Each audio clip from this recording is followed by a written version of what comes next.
Welcome to this explainer of BYD's extreme vertical integration. If you're still thinking of BYD simply as just another Chinese automaker that happens to sell a lot of cars, you're honestly missing the much bigger picture here. Today, we're going to look right past the car showroom and analyze this company for what it truly is, a massive macro-financial electrification machine. We're going to unpack exactly how they built an industrial operating system from the ground up and what that actually means for the entire future of global transportation. Okay, let's just jump right into our agenda for dissecting this whole chips-to-cars journey. First, the industrial operating system. Second, the closed-loop moat.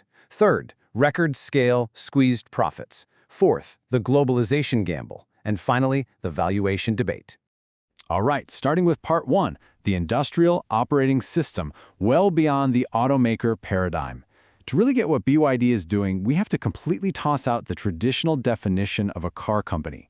I mean, think about it. For literally a century, legacy brands were all about engine design, metal stamping, assembly, and managing these massive networks of dealerships. But the EV transition, it totally changed the center of gravity. And BYD recognized this way before most. Instead of sticking to the old playbook, their model focuses entirely on controlling the absolute strategic bottlenecks of electrification.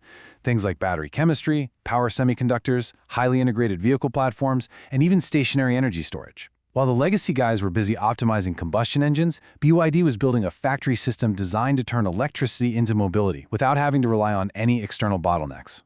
Now, I really want you to let this concept sink in for a second. Industrial compounding. This right here is the absolute core of our explainer today. It is the secret to BYD's massive structural moat. Industrial compounding is essentially what happens when your manufacturing knowledge in one layer directly improves the economics of the next. It's like a giant reinforcing puzzle.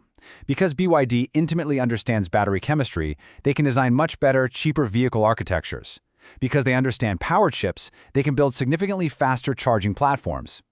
Every single link in their manufacturing chain reinforces the next one, and that gives them unparalleled speed and cost control. Moving on to Section 2, the closed-loop moat. Going from chips to cars, let's actually look under the hood of this machine and literally peel back the layers of BYD's engineering stack to see how this works in reality. Step by step, from the raw battery cell all the way to the finished car, BYD internalizes the most critical components instead of relying on this fragmented web of outside suppliers. Their stack starts all the way down at the chemical level, moves up into the semiconductor layer, integrates right into the physical vehicle platform, gets structurally baked into the body of the car, and then ultimately results in a multi-brand vehicle output. They aren't just assembling parts that someone else made, they are actively dictating the physics of the entire vehicle. What is absolutely wild about this is how BYD leveraged its origins from the 1990s as a rechargeable battery maker. Their DNA is fundamentally electrochemical. Take their famous Blade battery, for example. It uses lithium iron phosphate, or LFP chemistry, which means absolutely zero expensive nickel and zero cobalt. But they didn't just settle for a cheaper chemistry. No, they treated the battery cell as a structural component.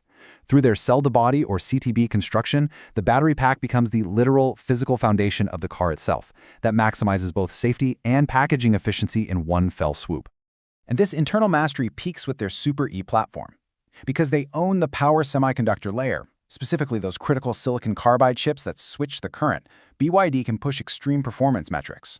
I mean, we are talking about a full-domain 1,000-volt architecture, a 30,000 RPM electric motor, and get this, a staggering 10C charge rate that can deliver 400 kilometers of range in just 5 minutes. 5 minutes.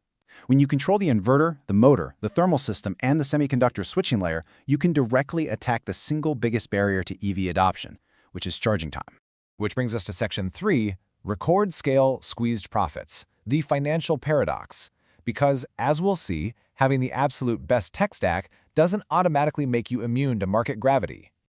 Take a look at this number. The top-line volume is just massive. In 2025, BYD generated over 803 billion RMB in operating revenue. That is a staggering figure, largely driven by the sale of 4.6 million new energy vehicles. So by all accounts of scale, the system is working flawlessly to capture market share. But then, you immediately contrast that with this shocking metric from Q1 2026, a 55% cratering in net profit attributable to shareholders. Yeah, revenue kept growing in 2025, But fast forward to the first quarter of 2026, and the profit floor seemingly gave out entirely. So, what's going on? Well, the crucial point is embedded right here in the gross margin, which dropped to 17.7% in 2025. You see, BYD is selling more cars than ever, but the brutal domestic Chinese price war is essentially absorbing all of their operating leverage. And on top of that, to maintain their closed-loop moat, they have to constantly feed the beast. R&D investment hit a massive 63.4 billion RMB. That's up 17% year over year. They're forced to heavily reinvest in batteries, software, and platforms just to stay in the race. So right now, the benefits of their incredible scale are primarily being captured by consumers in the form of lower prices, rather than by shareholders in the form of profit. Let's look at Section 4, the globalization gamble. Exporting the closed loop. To escape this domestic margin compression, BYD is attempting one of the most aggressive international manufacturing expansions in automotive history. The volume here is scaling rapidly. In 2025 alone, BYD exported over 1 million vehicles, and by April 2026, they hit a monthly overseas record of over 134,000 units. But here's the thing. Exporting finished cars from China is just phase one. The real endgame is far more complex and way more capital-intensive. They are attempting to plant their entire industrial operating system directly into foreign soil. They're building factories in Thailand, setting up a massive manufacturing base at the Kamakapari complex in Brazil, and establishing a huge localization hub in Hungary. Now, these aren't just factories. They are essential hedges against rising global tariffs. If trade barriers go up, well, production just has to move closer to demand. However, this introduces some massive logistical and political complexities. Exporting cars is one thing, right?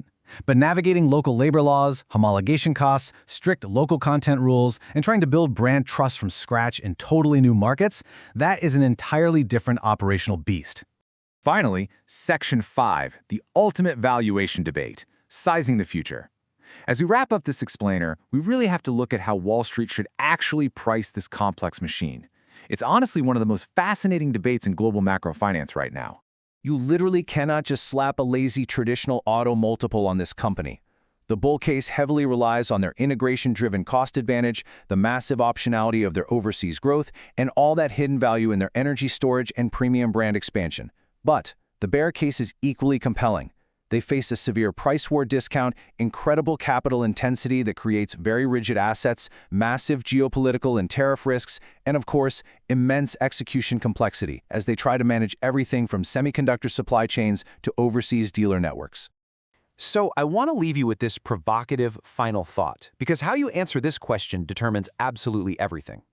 Does BYD's extreme vertical integration, that whole closed loop from chips to cars, actually produce a global electrification champion with a durable cost advantage? Or does it just make them the strongest player in a structurally brutal industry where vertical integration protects their survival, but all the financial benefits are entirely competed away through price cuts? It's an absolutely fascinating puzzle, and one that is definitely going to define the future of the automotive industry. Thanks for joining me on this explainer, and keep questioning the systems behind the products.